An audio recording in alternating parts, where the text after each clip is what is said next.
Tim over here. Yes. Well, we've seen the videos you put out on Twitter about having, nice view in Chicago and everything. So I guess how's fight week been for you since, touching down? I mean, it's been really great. I haven't spent a lot of time in Chicago. We stayed in Wicker Park the first couple nights. Super cool. It's the best neighborhood. Yeah, food was great. People super nice. Honestly, it couldn't be better. They get better and better every time, honestly. You've been around the sport for a long time. You fought on big cards. You fought in, the tough gym and everything. So I assume like the spotlight and everything isn't new to you. But a guy like Kai, when his name comes across, a guy, a lot of diehard fans have there was a lot of hype around him coming in, I guess. So what did you make of Kai as an opponent? Were you happy that you got this matchup? I'm super happy about the matchup. I mean, I was in the UFC before USADA, and I'm in the UFC after USADA. So I fought on the big stages, on small stages, but honestly, fighting Kai is getting me a chance to be on the pay-per-view portion. I'm only fighting on the pay-per-view part because I'm fighting Kai. So, I owe him a little bit for that.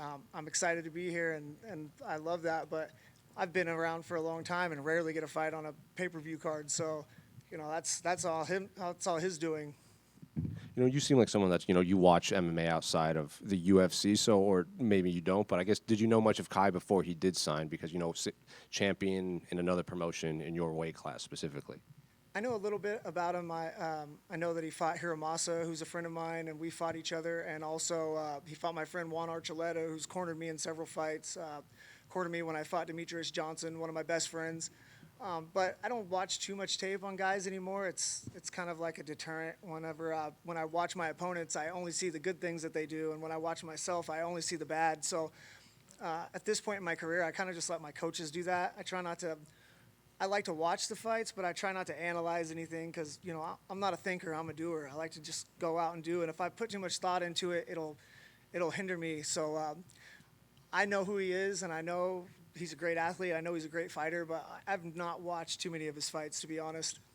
Going off of that, did you watch his last fight against Pantoja? Because he was in here and he said he wasn't used to the cage because he used to fighting into a ring, and now that he's got his feet wet, like, fans should expect a different Kai Asakura.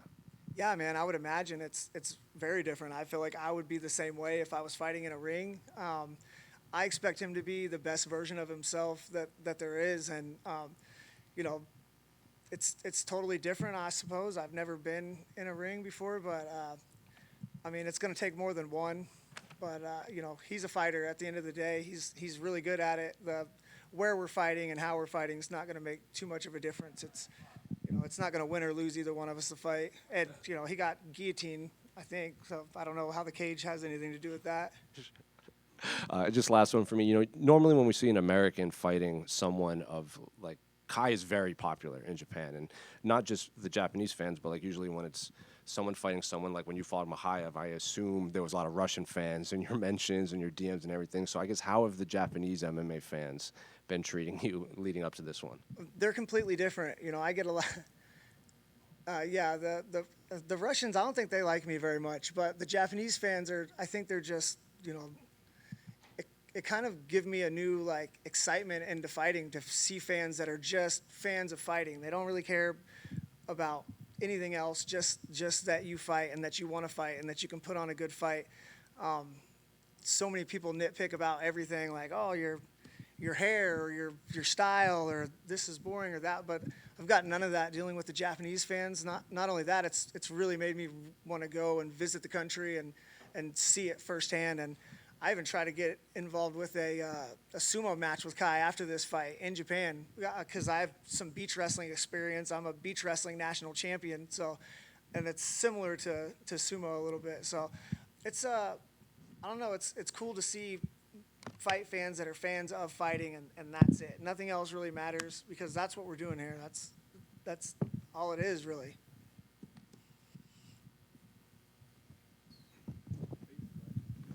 Yeah, sorry, I just wanted to get your thoughts on the main event. Who you got between Duplessis and Chimaev?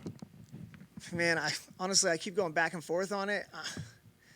Chimaev just looks so big and unstoppable. I'm going to go with Chimaev. I'm also a big fan of.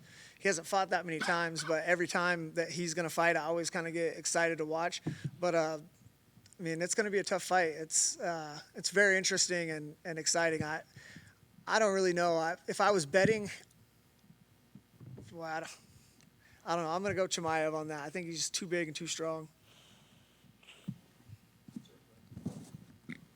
Excuse me. You've had 20 fights in the UFC, and obviously the division has changed a lot. How has the division changed, and how have you changed with it? And I mean, forever they were going to do away with the division, and then I remember when there was only 4 or 5 guys in the whole division. But I always stood fast and tried to stick around. I could definitely fight at 135 pounds, but I feel like I was one of the guys that kind of paved the way in the UFC for flyweights. Me and John Dodson and Ian McCall. There wasn't that many guys, but it's different now because there's a bunch of savages here. It's one of the most exciting. It's always been exciting, but now you got some stars in there, and the title has changed from Mighty Mouse being the reigning champ to Pantoja now, and it's really kind of open, and nothing's set in stone with who's going to be the champ, and there's so many good guys. I seen that on my season of The Ultimate Fighter, all these savages from different countries in there. So I don't know. I'm glad I stuck with it, and I feel like my legacy may not be the greatest, but I'm always going to be one of those guys that help keep this division around. And then your last fight was in December 2023. Are you at all worried about ring rust and kind of being rusty when you step in there against Kai on Saturday? Man, I'm worried about so many things, but ring rust isn't really one of them. There's not very many things on this planet that I feel confident that I could do, but on my deathbed, I can fight for 15 minutes, I feel like. And even if I don't have the cardio to support it, I'm still going to be able to go in there and give a good performance no matter what. I'm definitely getting older, and I'm starting to feel my age, but the drive and the want to fight, it's not even the want to be a champion or the want to win. I like to fight, and if it wasn't getting paid in the UFC, it would be in a Denny's parking lot. So I'm just lucky enough to be one of the guys that's been able to make a living doing something that he loves. You're still ranked number 11 in the division. That's crazy. I haven't fought in like 600 days. Like, what are these guys doing? If you were to beat Kai on Saturday, is there anybody else in the top 10 that you would want to fight? I mean, there's lots of guys that I want to fight. I kind of hate that, everybody kind of looks down on like gatekeepers, but I think that's a fair assessment for me. Like, if you can't beat Tim Elliott in the flyweight division, you should not be allowed to be in the UFC. Like, I'm okay with that. The problem with this fight is I feel like Kai's fought Pantoja, and now he's got to fight me. It's 2 tough guys in a row. I'm not saying that he couldn't come back from it, but 2 losses in a row really hurts that guy. I feel like I'm not going to be the guy that's going to be the UFC champion, and even if I was, it would be, taking something from some young guy who's trying to get to where I am. All I want to do now is put on exciting fights and enjoy what I'm doing and make some money. But there's tons of guys in the top 10 that I want to fight. We'll just follow up on that in the front right here, other side. Oh, shit. Did you say you don't think you would be UFC champion? Is that what you said? It's not that I don't think it. It's just that's not my goal is not try to be champion of the world. I don't necessarily care about that. My money's the same. I just want to put on good performances and have exciting fights and be able to support my family with this, this job that I've had since 2010. It's taken me a lot of places, but the most important thing is I've got to spend so much time with my daughter. I never had to have a babysitter or any of that, and the UFC allowed me to do that.